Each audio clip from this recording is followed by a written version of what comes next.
So we just got a third vaccine approved here in Canada. How close are we to getting approval for any more? There's Johnson and Johnson in the running, and there's also Novavax. So any word on when we could possibly get the green light there? So Johnson and Johnson is likely the next one to get a decision. That review is progressing really well, and we're expecting, if all goes well, to have a decision within the next couple of weeks for that one. The other vaccine we have under review is Novavax. That'll be a little bit longer because the major clinical trials for Novavax are not expected to report out until April or May. So it'll still be a little while before we get some additional information for the Novavax. Do we know what the efficacy rate is for Johnson and Johnson? So for Johnson and Johnson, if you look at the overall efficacy, it's about 66%. But Johnson and Johnson and AstraZeneca both have trials that were designed a little bit differently from each other. So even within those trials, I know people are very focused on the 62, the 66, the 95, but even within that, there are groups that potentially have higher and lower efficacy as well. But overall, for the Janssen one, for all the studies put together, it's about 66. If we're looking just at the US studies, it's about 70%. And I know, as you mentioned, a lot of people are talking about this and the difference between the recently approved AstraZeneca versus the more mRNA vaccines that seem to have higher efficacy rates. Do you think that Canadians should have the option of which vaccines they want to be getting? Sure. So maybe first on the efficacy. So, it's really difficult to compare one vaccine to another. It's a little bit like apples and oranges. So the trials that were taking place at different times. So for example, if we're talking about Pfizer and Moderna, those trials were taking place last summer, and that was before we really had those circulating variants. Even with the AstraZeneca clinical trials, there's lots of different studies that were put together to get that overall number. And so, for example, if we look at the subgroup out of AstraZeneca, that looks at a longer distance between the first dose and the second dose, that was 12 weeks. And that, if we just look at those, that efficacy was closer to about 85%. So, I don't want people to get hung up on the numbers. The really important part of the numbers is that when you look at all the 5 vaccines that are either authorized or under review that have trials that are pretty far advanced, they all have very, very good effectiveness and protect against the things that matter most. So that's severe disease, that's hospitalization, and that's death potentially from COVID-19. So if you look at AstraZeneca, for example, it's 100% effective against those groups. So, all of these vaccines, once they're authorized, have met standards. They're all good, and they all have a really important role to play. And, when it comes down to choice, I can understand that people sort of hear about one vaccine or another. But if you think about it, right, the supply is very limited. Before a vaccine is offered to anyone, it goes through all of the development. It goes through all of the review at Health Canada. There's a complicated manufacturing process. There's a limited global supply. We do all of the allocation to the provinces and territories. You have to figure out where those vaccines can go. There's a relative scarcity there. So by the time that vaccine reaches the place where it can be administered, there's a long process to make sure that it's the right vaccine for the right person.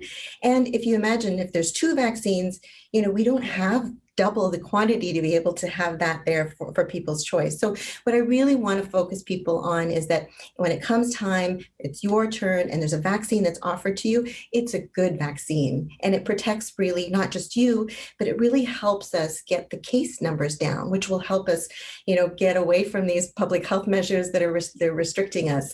So, I understand people's, desire to sort of have one or the other, but what we want to do is to make sure that people get vaccinated as quickly as possible with the vaccines that we have available. Plus, we don't know where we're going to be in the next few months with the variants and with the other changes in vaccines. So it's good to get that dose in now. And then when it comes to second dose or where it comes to something in the future, we can figure out what's best for the next round. Are there conversations about possibly a booster in the future, regardless of which vaccine you get? Yeah, I mean, that's been the thing that we really don't know about the vaccine. So how long would the immunity last, right? So we know, for example, that we have changes for every year for the flu vaccine. That's because that's a virus that mutates very quickly. We have variants that come up all the time. The coronavirus that causes COVID-19 does also mutate, not as quickly as the flu vaccines, but we don't know exactly what that will look like. One strategy against the variants is that you have a booster. Another strategy is that you have potentially a redesigned or an updated vaccine. People are also talking about mixed schedules. So you have one type of vaccine for one dose, potentially another type of vaccine for another dose. So all of those things are being looked at, they're being researched. And as we get more information, then we can adapt and change. The viruses will continue to change, they'll continue to challenge us, but the science is there to meet that. And of course, on the regulatory side from Health Canada, we're there to look at them and make sure that whatever the vaccines are, that they're doing what they're supposed to do and that they meet the same high standards for all the vaccines. There's been conversations, I know, all around the world, here in Canada, some chatter too, about possibly taking certain vaccines and allocating them to certain populations, perhaps the ones with lower efficacy going to younger populations who aren't at the similar risk as somebody who is older, for example. Is the Canadian government instructing any provinces to either go that route or have conversations about that currently? Right. So the way that it works in terms of the decisions is that Health Canada will look at each vaccine. So what we look at is if you have the vaccine versus if you don't have a vaccine, how effective is it? Making sure that it's safe, making sure that it's high quality. So that's the authorization for the individual vaccines. Then we have the National Advisory Committee on Immunization. So we have experts that look at the data and they look at the comparisons potentially between the vaccines, and they give overall recommendations on how to use those vaccines. So in that kind of context. But ultimately, it's the provinces and territories that decide. So they get the allocation of the vaccines, and then they decide based on their own demographics, on their own epidemiology, who they have in their province or territory, what the pandemic looks like there, about which vaccines would be directed to which populations. Because, it's not as if everybody's in exactly the same boat. We've seen caseloads are different.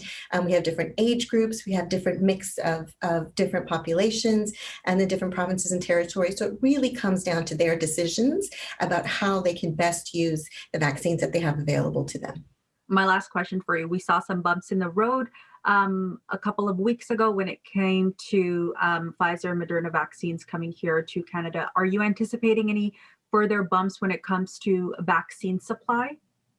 Yeah, certainly we always knew that, the vaccine manufacturing process is complicated. The global demand is unprecedented. We've never seen anything like that. So, we expected that there might be some bumps in the road. That doesn't make it any less disappointing when they actually come. But I'm really, happy and confident in what we're looking at in terms of the supply that's coming in. So, for Pfizer, we're looking at upwards of 400,000 doses coming in every week. We're getting confirmation of the Moderna vaccine shipments. We've got, we've just authorized the AstraZeneca vaccine and the Serum Institute of India version of that vaccine. We know that we've got supplies coming in as quickly as this week. And then we've got the AstraZeneca supply coming in. So I think we're really in a place where we're already starting to see those shipments coming in more reliably and in higher numbers. And now the question will be making sure that they can get out to the provinces and territories and that we're ready and prepared to administer as many doses as we possibly can as quickly as we can.